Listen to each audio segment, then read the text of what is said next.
Greek mythology is rich with terrifying creatures and legendary battles, but few figures stand out as much as Typhon, a monster of unparalleled power and destruction. Created as a last-ditch effort to overthrow the Olympian gods, Typhon's story is a tale of chaos, defiance, and the ultimate triumph of order over anarchy. The war between the Olympians and the Titans, known as the Titanomachy, marked one of the most pivotal moments in Greek mythology. As Zeus and his siblings waged war against the elder Titans, the earth goddess Gaia watched in anguish as her children were defeated and imprisoned in Tartarus. Determined to avenge them, Gaia joined forces with Tartarus, the primordial abyss, to create a being of unimaginable power, a creature designed to annihilate Zeus and the Olympians. This being was Typhon, a monster so fearsome that even the gods trembled at his sight. His appearance alone was enough to instill terror. Typhon was often depicted with the torso of a man, but his lower body consisted of writhing coils of giant venomous serpents that hissed and struck at anything nearby. His wings stretched wide, darkening the skies, and his eyes glowed a menacing red, capable of striking fear into the bravest hearts. Adding to his horrifying visage was a mane composed of countless animals, each snarling and snapping. As if his appearance wasn't terrifying enough, Typhon could breathe fire, leaving devastation in his wake wherever he went. When Typhon first emerged, the Olympians were caught off guard. His sheer size and power made him seem invincible, and many of the gods fled in fear. This initial retreat seemed to confirm Gaia's hopes that Typhon would succeed in restoring the Titans' rule. However, one god refused to flee, Zeus. The king of the gods stood firm, knowing that the survival of the Olympians and their dominion over the cosmos rested on his shoulders.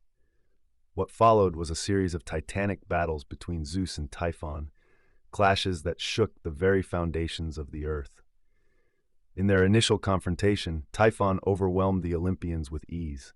His strength and ferocity proved too much for them, and Zeus found himself facing the monster alone. Despite his courage, Zeus was overpowered. Typhon tore the tendons from Zeus's body, leaving the god incapacitated. With Zeus defeated, Typhon turned his attention to Olympus, intent on finishing what he had started. But all was not lost. Hermes, the cunning messenger god, and Pan, the wild god of nature, devised a plan to save Zeus. Using their speed and wit, they recovered Zeus's tendons and restored him to his full strength. Zeus knew that his next encounter with Typhon would be decisive. With renewed vigor, he unleashed the full might of his lightning bolts.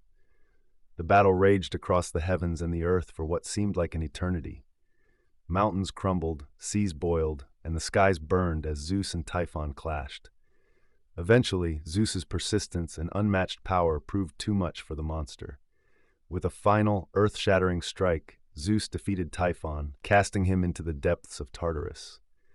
To ensure that Typhon would never rise again, Zeus buried him beneath Mount Etna, a volcano in Sicily. The ancient Greeks believed that the eruptions and earthquakes around the mountain were caused by Typhon's futile attempts to escape his prison. Though defeated, Typhon left a lasting mark on Greek mythology. Known as the father of monsters, Typhon, along with his mate Echidna, gave birth to some of the most infamous creatures in myth.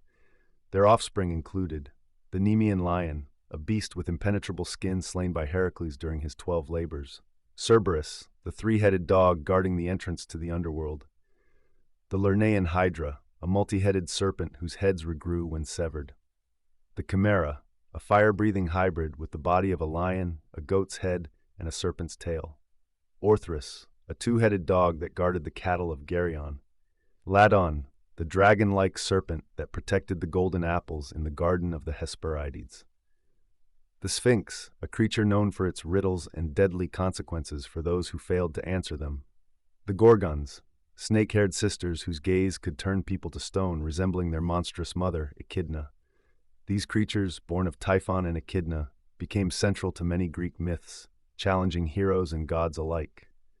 Typhon represents more than just chaos and destruction. His story symbolizes the struggle between the old and new orders.